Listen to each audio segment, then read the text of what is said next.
हरे कृष्ण। जिसकी महिमा वेद पुराण गाए, योगी ऋषि भी ध्यान में ना समाए। भव सागर से जो तारे हर बार, वंदन उनको हृदय से अपार।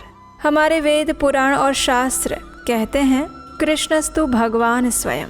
ब्रह्मा, शंकर, नारद, शुकदेव सभी उनकी लीला में मोहित रहते हैं। और ऐसे प्रभु को हम बारंबार नमस्कार करते हैं, न सिर्फ श्रद्धा से अपितु प्रेम वात्सल्य से। और ऐसे ही परम और दिव्य भगवान श्री कृष्ण का प्रिय मास है कार्तिक। आज की कथा आरंभ करते हैं। कार्तिक मास की कथा श्रृंखला की पिछली कड़ी में हमने सुना कि समुद्र पुत्र शंखासुर ने सभी देवताओं से उनके अधिकार छीन लिए थे, उन्हें स्वर्ग से बाहर निकाल दिया था। और शंखासुर जानता था कि देवताओं की शक्ति वेदों और यज्ञों में थी, इसलिए शंखासुर ने ब्रह्मा जी से उन वेदों का भी अपहरण कर लिया। अब इस स्थिति में सभी देवता प्रार्थना करते हुए भगवान श्री हरि के पास पहुंच गए और उन्हें इस स्थिति से बाहर निकालने के लिए प्रार्थना करने लगे। उस समय भगवान श्री हरि ने उन्हें आश्वस्त करते हुए कहा कि आप सभी चिंता मुक्त हो जाइए, मैं अवश्य ही उस शंखासुर का वध करके सभी वेदों को लेकर आऊंगा। इस प्रकार देवताओं को आश्वस्त करके भगवान विष्णु ने मत्स्य रूप धारण कर लिया और विंध्य पर्वत की श्रृंखलाओं में वास करने वाले कश्यप मुनि की अंजलि में आकर वो गिरे। उस समय कश्यप मुनि सूर्य को अर्घ्य दे रहे थे। कश्यप ऋषि ने जब अपनी अंजलि में एक छोटी सी मछली को देखा तो उन्हें उन पर दया आ गई और उन्होंने उसे अपने कमंडलू में डाल दिया। लेकिन जैसे ही कश्यप मुनि ने उस मछली को कमंडल में डाला तो उसका आकार बढ़ने लगा। उस मछली के लिए वो कमंडल छोटा पड़ रहा था। तब मुनि ने उसे घड़े में डाल दिया, लेकिन अब घड़ा भी उसके लिए छोटा पड़ने लगा। उसके बाद मछली को घड़े से निकालकर उन्होंने कुएं में डाल दिया, किंतु मत्स्य का आकार कुएं में भी बढ़ने लगा और तब उन्होंने उसे कुएं से निकालकर सरोवर में डाल दिया। मत्स्य के लिए सरोवर भी अब छोटा पड़ रहा था, अतः मुनि ने उसे सरोवर से निकालकर समुद्र में डाल दिया। अब मत्स्य रूप में भगवान श्री हरि विष्णु समुद्र में जा पहुँचे और जल में छिपे शंखासुर का उन्होंने वध कर दिया। उस शंखासुर का शव हाथों में लेकर वे जल से बाहर आए। भगवान के हाथों में शंखासुर के इस मृतदेह को देखकर सभी देवता अत्यंत प्रसन्न हो गए और भगवान श्री हरि की स्तुति करने लगे। और इस प्रकार सभी देवताओं को लेकर अब भगवान श्री हरि विष्णु बद्रीवन में चले गए। वहाँ उपस्थित ऋषि मुनियों से उन्होंने कहा कि वे जल में बिखर गए मंत्र आदि वेद ज्ञान और यज्ञ को ढूंढे। इसके उपरांत भगवान ने ये भी कहा कि वे स्वयं अब देवताओं सहित प्रयाग में निवास करेंगे। भगवान के कथन अनुसार ऋषियों ने समुद्र की गहराइयों में मंत्र आदि ज्ञान को ढूंढना शुरू किया। जिस किसी भी ऋषि ने जो भी मंत्र ढूंढा वो मंत्र उसी ऋषि के नाम से प्रसिद्ध हो गया। और उसके बाद सभी ऋषिगण प्रयाग में वापस आए, सारा ज्ञान प्रभु को अर्पित कर दिया। वेद और मंत्र संबंधित ग्रंथ पाकर ब्रह्मा जी अत्यंत प्रसन्न हो गए और इस अवसर पर प्रयागराज में अश्वमेघ यज्ञ का आयोजन किया गया। जब ये यज्ञ समाप्त हुआ तो सभी देवताओं ने भगवान की स्तुति की और उनसे प्रार्थना करते हुए कहने लगे, हे प्रभु, इस क्षेत्र को ब्रह्म क्षेत्र का नाम दिया जाए और यहाँ पापों का नाश हो। जो कोई भी यहाँ दान आदि करे उसे अक्षय पुण्य की प्राप्ति हो। देवताओं की प्रार्थना सुनकर भगवान विष्णु अत्यंत प्रसन्न हुए। उन्होंने कहा कि यहाँ भागीरथी गंगा और सूर्य पुत्री यमुना का संगम है, अतः ये क्षेत्र सभी तीर्थ का राजा माना जाएगा और इसीलिए तभी से प्रयाग को तीर्थराज कहा गया है। भगवान श्री हरि ने आगे कहा कि माघ मास में तीर्थराज प्रयाग में स्नान, पूजन, दान और पुण्य करने वाले को मुक्ति मिल जाएगी।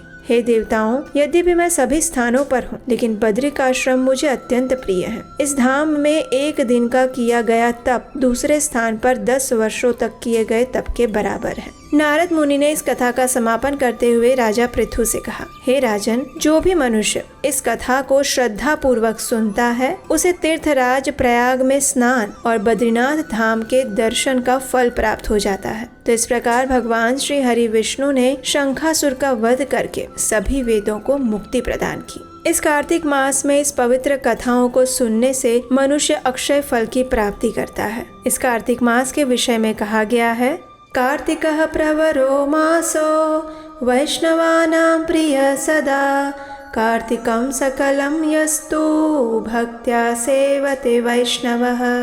अर्थात मास में प्रमुख कार्तिक मास वैष्णवों को सदा प्रिय है। इसलिए वैष्णव जन इस महीने में पूरी भक्ति भावना के साथ भगवान की सेवा करते हैं। इस विशेष कार्तिक मास में प्रातः स्नान, दीपदान, तुलसी रोपण, तुलसी पूजा, पृथ्वी पर शयन, ब्रह्मचर्य का पालन, भगवान विष्णु के नाम का कीर्तन और वैदिक पुराणों की कथाओं का श्रवण, इन सभी नियमों का पालन अगर नियम पूर्वक किया जाए तो मोक्ष की प्राप्ति होती है। और मोक्ष यानी परम भगवान श्री कृष्ण की नित्य आध्यात्मिक भक्तिमय सेवा की प्राप्ति होना। और इसीलिए ये व्रत भगवान श्री कृष्ण को अत्यंत प्रिय है। इस मास में भगवान श्री कृष्ण के साथ साथ उनके भक्तों की सेवा करने से भी वे अत्यधिक प्रसन्न होते हैं। और इसीलिए इस मास में हम तुलसी देवी की आराधना करते हैं। इस मास में किया गया तुलसी पूजन, तुलसी परिक्रमा, तुलसी स्पर्श और तुलसी दर्शन मनुष्य को 1000 गुना अधिक पुण्य फल प्रदान करता है। और इसके साथ ही वो मनुष्य की कृष्ण भक्ति में भी अनेक गुना प्रगति प्रदान करता है। तो इसलिए इस कार्तिक मास में तुलसी देवी की विशेष पूजा अर्चना स्तुति करनी चाहिए। और जब आप तुलसी देवी के समक्ष बैठकर हरे कृष्ण महामंत्र का जप करते हैं तो तुलसी देवी भी अत्यंत प्रसन्न होती हैं और वे आपको भगवान श्री कृष्ण की शुद्ध भक्ति प्रदान करती हैं। आज के इस शुभ और मंगलमय पावन अवसर पर हम आपके लिए लेकर आए हैं एक और कथा। आइए हम अपने पुराणों से एक ऐसी दिव्य कथा का श्रवण करते हैं जो हमारे मन और कर्ण द्वार से हमारी चेतना को शुद्ध करेगी और इस पर्व को और अधिक महत्वपूर्ण और सार्थक बना देगी। आइए इस कथा का श्रवण करते हैं। एक समय भगवान श्री कृष्ण रास क्रीड़ा के स्थल से श्री राधिका की अनुपस्थिति के कारण अंतर्ध्यान होकर चले गए। अब व्रज की गोपियां तो श्री कृष्ण की विरह ज्वाला में जलने लगी और उस चंद्रमा से युक्त शरद पूर्णिमा की रात्रि में श्री कृष्ण को वृंदावन के वनों में खोजने लगी। सभी गोपियां भगवान श्री कृष्ण के विरह से इतनी व्याकुल हो चुकी थी कि वे सभी पागलों की भांति भिन्न भिन्न वनों में भगवान को खोजने लगी। उन्हें ढूंढते हुए एक तुलसी कानन को देखा उन्होंने और उसके पास जाकर वे सब कहने लगी, हे तुलसी, हे वृंदे, तुम संपूर्ण जगत की मंगल कारिणी और श्री गोविंद के चरणों की प्रिया हो। तुम्हारे बिना इस जगत का कौन कल्याण कर सकता है। इसलिए हम सब तुम्हारी शरण में आए हैं। कृपा करो, हमारे जीवन में आनंद और मंगल प्रदान करो। हमारे प्राणनाथ स्वयं श्री कृष्ण खो चुके हैं और उनके खो जाने के कारण हम उस वन में उन्हें ढूंढते हुए भटक रही हैं। हे हरि प्रिया तुलसी, कृपा करके हमें बताओ कि कृष्ण कहाँ हैं। ये एक समाचार पाकर ही हमारा जीवन मंगलप्रद बन जाएगा। इस प्रकार बोलते हुए श्री गोपियों ने आगे कहा, कच्चित तुलसी कल्याणी गोविंद चरण प्रिये सहत्वाली कुलेर्भिभ्रदृष्टस्तेति प्रियोच्युत। हे अत्यंत दयालु तुलसी, तुम्हें तो गोविंद के चरण हमसे अधिक प्रिय हैं। क्या तुमने अपने यानी कि तुलसी को पहने और भौरों के झुंड से घिरे हुए उन अच्युत को कहीं इधर उधर से जाते हुए देखा है। हे तुलसी, तुम्हारे बिना और कोई भी सर्वश्रेष्ठ और भाग्यशाली नहीं है। तुम तो स्वयं हमेशा गोविंद के चरणों में रत रहती हो और गोपाल तुम्हें अत्यंत प्रेम करते हैं, जिसके कारण वे कभी भी अपने श्री चरणों से तुम्हें दूर नहीं करते। ऐसे गोविंद के चरणों में जिनका सीधा संबंध है, वे सदैव दयालु और परोपकारी होते हैं। हम सभी इस आशा को हृदय में धारण करके तुम्हारे पास आई हैं कि तुम हमें श्री कृष्ण का संग प्रदान करोगी और हमारे प्राणों की रक्षा करोगी। इस प्रकार कृष्ण का विरह सहते हुए अब हमारे लिए हमारे प्राणों को संभाल कर रखना असंभव हो चुका है। हे परम भाग्यवती तुलसी, अच्युत के बारे में तुम अवश्य जानती होगी। क्या वे इस वन में आए थे? तुम कृपया हमें ये बताकर हमारे जीवन की रक्षा करो। कृष्ण के विरह में हम सब अधीर हो चुकी हैं। अब हमारे अंदर उन्हें खोजने की शक्ति शेष नहीं रह गई। श्री कृष्ण तो यहाँ भ्रमरों से गुंजायमान तुलसी की माला धारण करके आए थे और अब लगता है कि वे शायद इधर उधर कहीं छिप गए हैं। उनके आसपास गुंजायमान भ्रमरों की शब्द ध्वनि से उन्हें सरलता से प्राप्त किया जा सकता है, लेकिन हम इतने विरह में आ चुकी हैं कि उन भ्रमरों की गुंजायमान ध्वनि को भी नहीं सुन पा रही हैं। इसलिए हे जगत का मंगल करने वाली तुलसी, हम तुम्हें हाथ जोड़कर प्रणाम करते हैं, प्रार्थना करते हैं कि हमें कृष्ण का संग प्रदान करके हमारे जीवन की रक्षा करो। कृपया हमें बताओ कि हमारे प्राणनाथ कहाँ जा चुके हैं। इस प्रकार से वृंदावन की गोपियों ने कृष्ण प्राप्ति के लिए, कृष्ण का संग प्राप्त करने के लिए श्री तुलसी का आश्रय ग्रहण किया था। और यही संदेश वे हमें भी प्रदान करती हैं कि भगवान श्री कृष्ण की अनन्य भक्ति प्राप्त करने के लिए मात्र तुलसी महारानी की सेवा, पूजा और प्रार्थना ही आवश्यक है। जब भी कोई भक्त भगवत धाम में वापस जाता है तो सबसे पहले वो तुलसी महारानी के पास जाता है और तुलसी महारानी ही उन्हें भगवान के पास लेकर जाती हैं। भगवान की कृपा को सीधे प्राप्त करना असंभव है। ये सिर्फ और सिर्फ उनके शुद्ध भक्तों के माध्यम से ही प्राप्त हो सकती है। और इसीलिए इस कार्तिक मास में तुलसी महारानी की विशेष पूजा अर्चना करनी चाहिए। ये कथा आपको कैसी लगी, ये हमें नीचे कमेंट बॉक्स में लिखकर बताइएगा। आइए अब हम सुनते हैं मन और हृदय को दिव्य आध्यात्मिक आनंद प्रदान करने वाला ये सुंदर हृदय स्पर्शी दिव्य भजन। काला सुनहु सुमुखी जनि हो बिहाला,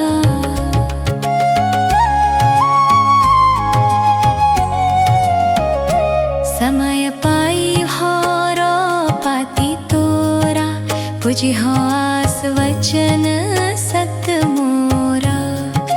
तब गोकुल मह गोप सुदामा, तासु भई तुलसी तुबामा। कृष्ण रास लीला के माही, राधे शक्यो प्रेम लखी नाही। दियो श्राप तुलसी तत्काला, नर लोक ही तुम जन्महु बाला। यो गोप वह दानव राजा, शंख चूड़ नामक शिर ताजा। तुलसी भई तासु की नारी, परम सती गुण रूप अगारी।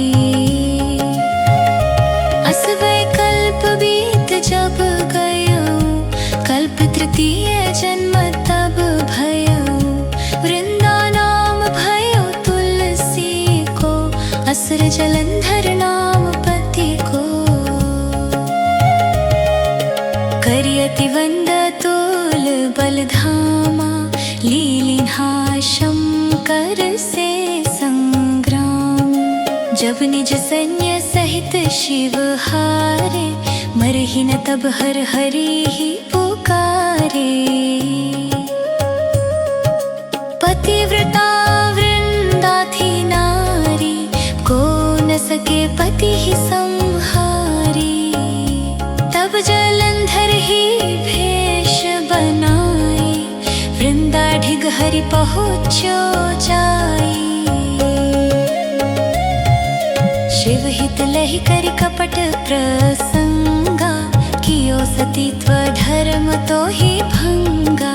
भयो जलंधर कर संहारा, सुनी उर शोक उपारा। तिहि क्षण दियो कपट हरि टारी, लखी वृंदा दुख गिरा उचारी। जलंधर जस हत्यो अभीता, सोई रावण तस हरहि सीता। अस प्रस्तर सम हृदय तुम्हारा, धर्म खंडी मम पति ही संहारा। यही कारण लही श्राप हमारा, होवे तनु पाषाण तुम्हारा।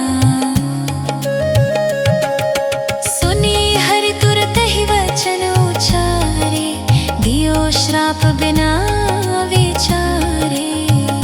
लख्यो ना निज कर तूती पति को, छलन चहो जब पार्वती को। जड़मति तुहुअस हो जड़ रूपा, जग मह तुलसी विटप अनूपा। धक्व रूप हम शाले ग्रामा, नदी गंडकी बीच ललामा। जो तुलसी दल हम ही चढ़ी है, सब सुख भोगी परम पद पई है। बिनु तुलसी हरि अतिशय उठत शीश और पीरा। जो तुलसी दल हर शिर धारत, सो सहस्र घट अमृत डारत। तुलसी हरि मन रंजनी हारी, रोग दोष दुख भंजनी हारी। प्रेम सहित हरि भजन निरंतर, तुलसी राधा में नाही अंतर। व्यंजन हो 56 प्रकारा, बिनु तुलसी दल ना हरि ही प्यारा। सकल तीर्थ तुलसी तरु छाही, लहत मुक्ति जन संशय नाही। कवि सुंदर एक हरि गुण गात, तुलसी ही निकट सहस गुण पात। बसत निकट दुर्वासा धामा, जो प्रयास ते पूर्व ललामा। पाठ कर ही जो नित नर नारी, हो ही सुख भाष ही त्रिपुरा।